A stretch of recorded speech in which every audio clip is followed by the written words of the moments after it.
Buying a home right now literally doesn't make any sense, especially when you think about the opportunity cost. You see, just yesterday, I talked to two different people, one a lot older than me and one who's the same age as me, both of which are looking to buy a home, and both of which want to buy a home like literally in the next 2-3 weeks, even a month. But in my mind, I was thinking that that's probably one of the stupidest things that they could do, considering that both of them did not see themselves staying in that home for at least 10 years. I even tweeted this yesterday on my Twitter. Parents will make you feel bad for paying so much for rent, believing that somehow buying a house is actually better for you and your family. What they fail to understand is the opportunity cost. Buy the house, now you're stuck there for the foreseeable future. Buy the house, now your money is stuck in a mortgage you got to continue to pay.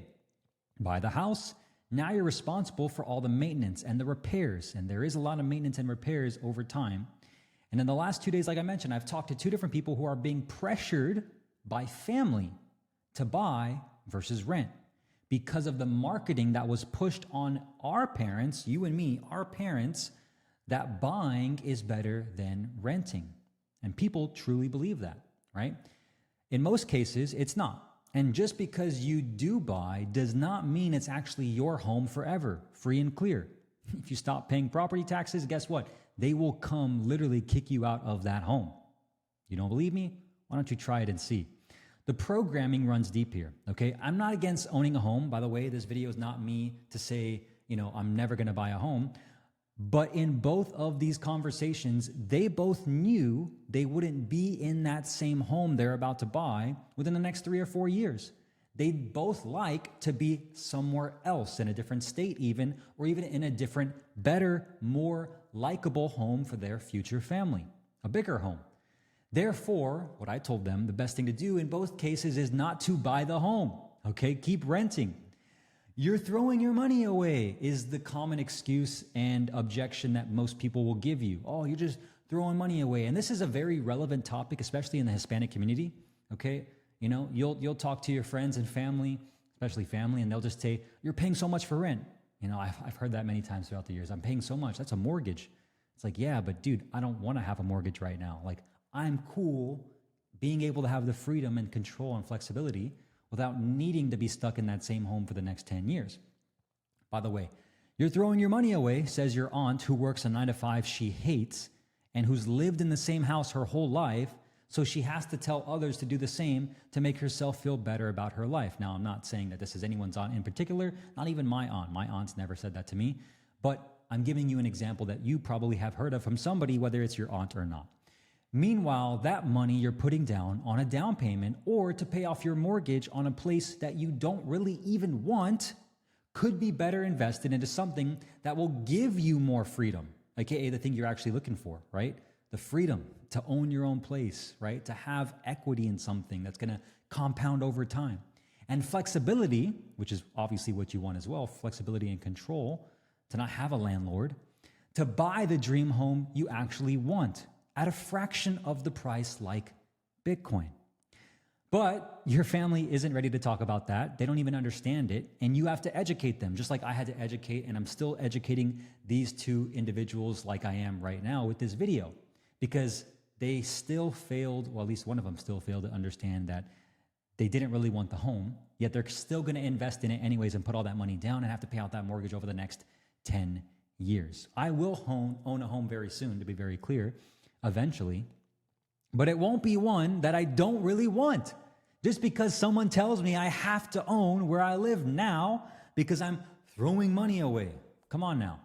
Now let me prove this point, okay? Because this is not just an emotional-based decision, and I know my lifestyle, okay, my personal preferences may not be your personal preferences. I understand that if you're watching this, you probably are an entrepreneur or business owner or someone that is making decent money, and you would like to set up your future family. You would like to have a home for your family. I completely get that. I just had my first child 2 months ago. All I think about right now is how to provide for my family and set them up for success. But I know that delaying my dopamine for acquiring a house right now, delaying that gratification will pay off dividends in the future. And here's why. It's simple math. It's a simple thesis that I believe will be correct. And I'm hoping to educate you on this thesis so you can see through the smoke and mirrors too. So check this out. This is a tweet by Rajat Soni. And you should check out his YouTube channel. It's really educational, especially on topics of Bitcoin compared to all other assets. He said the real estate market is crashing when priced in Bitcoin. Okay, when priced in Bitcoin. The price of a median house in the US is at an all-time low of 3.66 Bitcoin. We're going to see it go much lower from here. At one point, it cost 600,000 Bitcoin to buy one house. Okay, 600,000 Bitcoin to buy one house. So look, this is the median sales price of existing homes in the US, 427,000. The price of Bitcoin at the time of this tweet, which by the way was literally 2 days ago, and the price is already at 120K today, 117 grand. 3.66 of a Bitcoin is all it costs you to buy the average median home. Now let me show you something that's even more crazy. Okay, this is something that I presented to my mastermind clients that all pay me to help them scale their businesses through marketing, paid ads, and traffic and organic content. And I showed them this stat as well, which was Bitcoin versus real estate, okay? Now look, the price of a home, okay, in 2016 was $288,000. It was also priced in Bitcoin at 666 Bitcoin. In 2020, it was $328,000, the price of the median home. It's also only 45 Bitcoin. In 2024, last year, it was $434,000, which was 6.6 Bitcoin. It's literally halved, more than halved in this case, from 664 to 45, and then more than halved again to 6.6 in 2024. Every 4 years, it's more than halved in price of Bitcoin. And look at this. It's about to more than half again. It literally did in 1 year. What used to cost the average home was 6.6 Bitcoin last year, now only costs 3.66 Bitcoin. So what's my point with sharing this with you? If you're not getting it, it's very simple. If you're choosing to invest in a home that you don't really want right now, to put all that money down, right?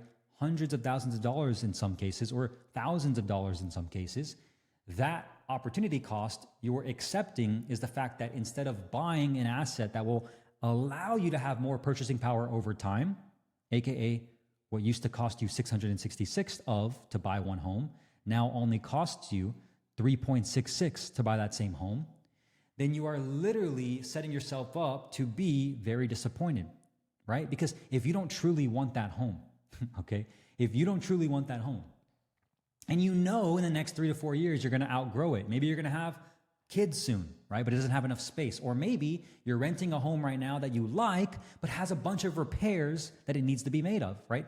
Thousands of dollars in repairs that you need to do, upgrades that you would like to do.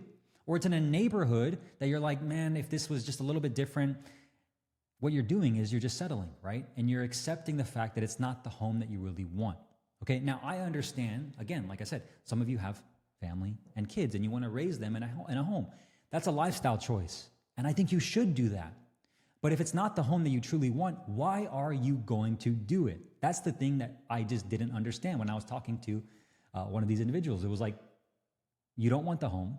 You don't truly want that home. You don't want to be there in the next 3 to 4 years. You'd actually like to be somewhere else, yet you're still going to do it anyways to please somebody, right? To please somebody, whether it's your family or somebody that's not really you.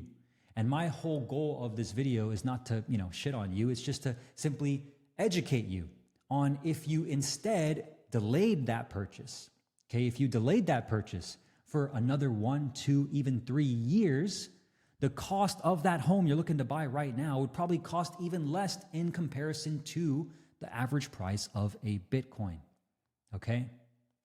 The average price of a Bitcoin, just like in this graph right here, it's halved again. Now, let me actually do some math, okay, right, on why renting actually makes more sense. And whether you invest in Bitcoin or not, you can invest in other things, but let me show you why renting in most cases makes way more sense. This is a tweet from Grant Cardone, someone who's way more famous, right? You've probably seen him, you've probably listened to him, you've probably learned from him, and let him share with you why he's also agreeing with what I'm saying. Buying a house versus investing in real estate. So obviously he's pushing investing in real estate because that's what his business is primarily made up of getting people to invest in his real estate fund. The graphics don't include property insurance, if you can get it, property taxes, maintenance, HOA fees, nor does it include the possibility of parts of the country losing value due to migration, trends, and economics and politics. So let's look at the graph here. Renting versus buying. Who came out ahead? Renting. Mandy rents an apartment for $2,400 a month and invests her $95,000 of savings instead of buying a home. She invests that money. She also invests $2,200 a month, what would have gone towards a mortgage, into apartments, averaging 12% annually. By 60 years old, her investments grow to $9.2 million. That's example A, renting. Buying. Morgan uses her $95,000 to put 10% down on an $875,000 home. Her mortgage, $5,800 a month, including taxes and insurance at a 6% fixed rate. After 30 years, she's paid $900,000 in interest. Okay, her home is now worth $2.8 million, thanks to a steady 4% annual appreciation. Who came out ahead, right? Who came out ahead? Well, obviously, I believe the one renting did.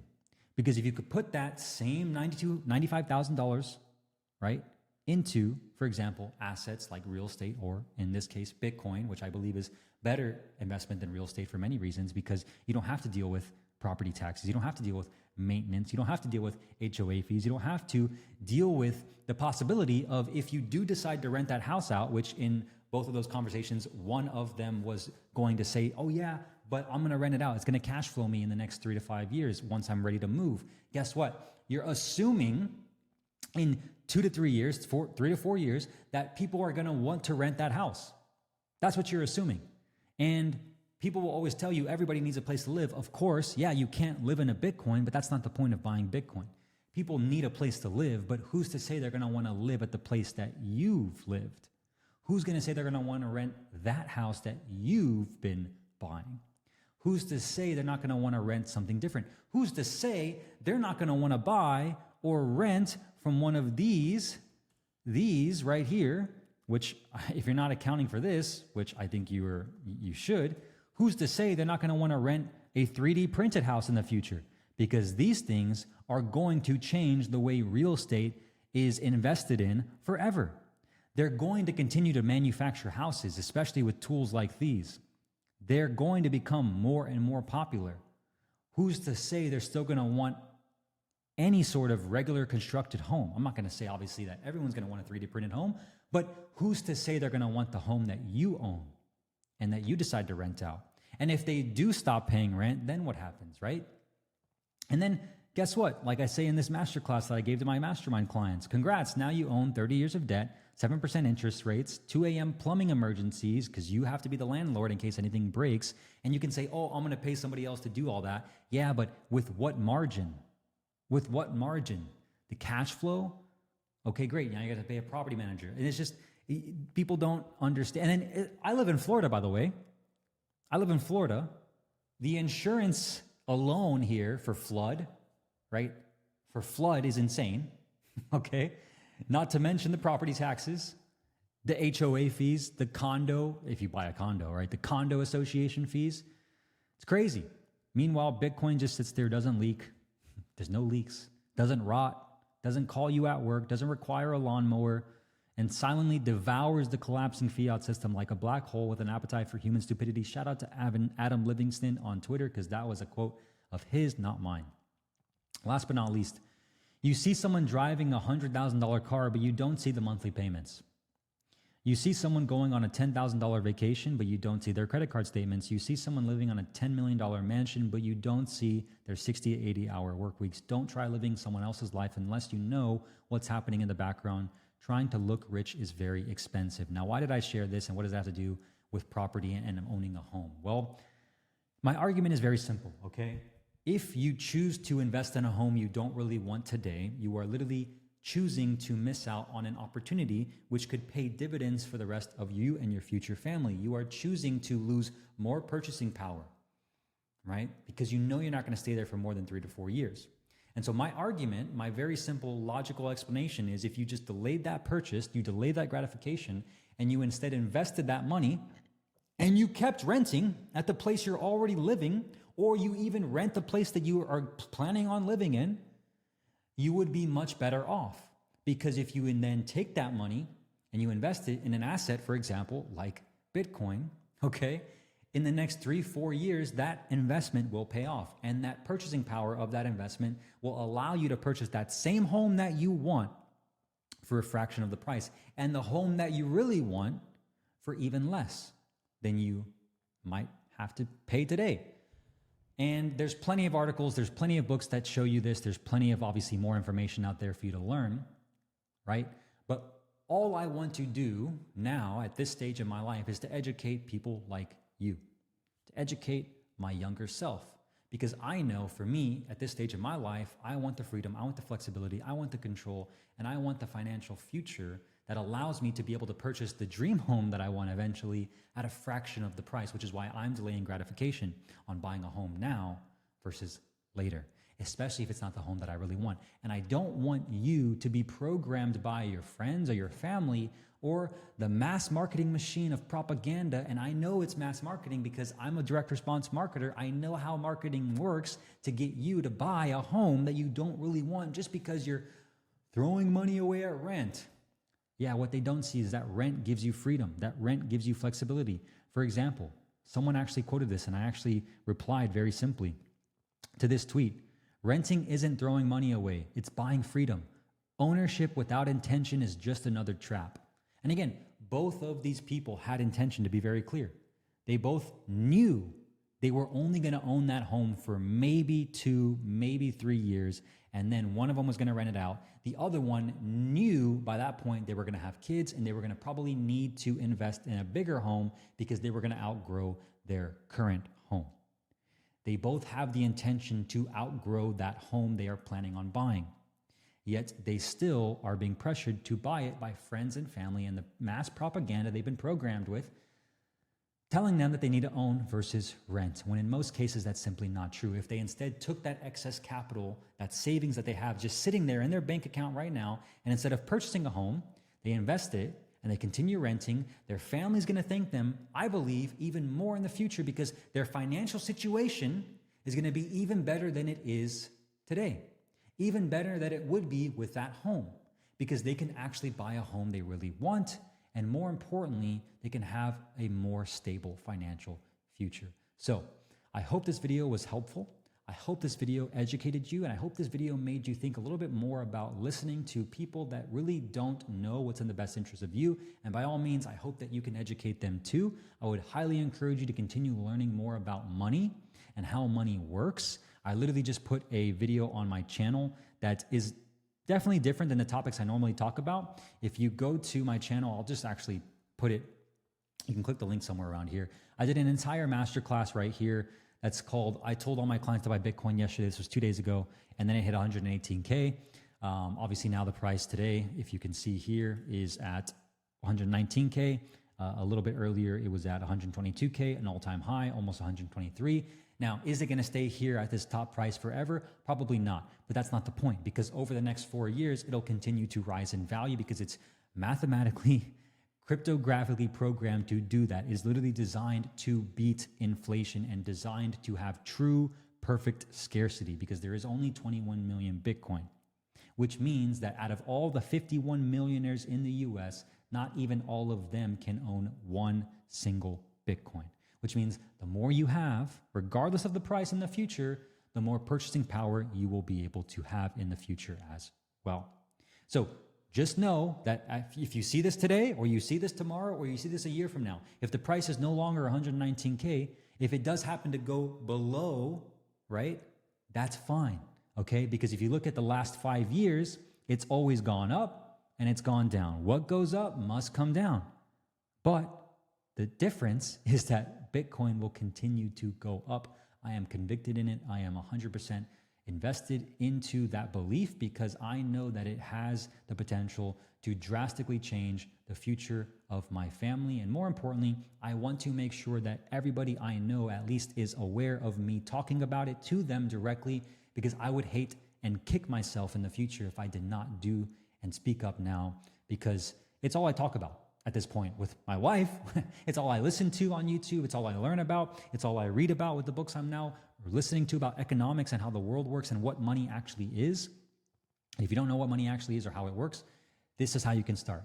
Watch this masterclass. I go through an entire presentation showing you why this just makes mathematical sense and why you should actually take it seriously, because if you don't take it seriously now, you will potentially regret this in the future, right? Click the video, watch the masterclass, and I hope you learned something. Cheers.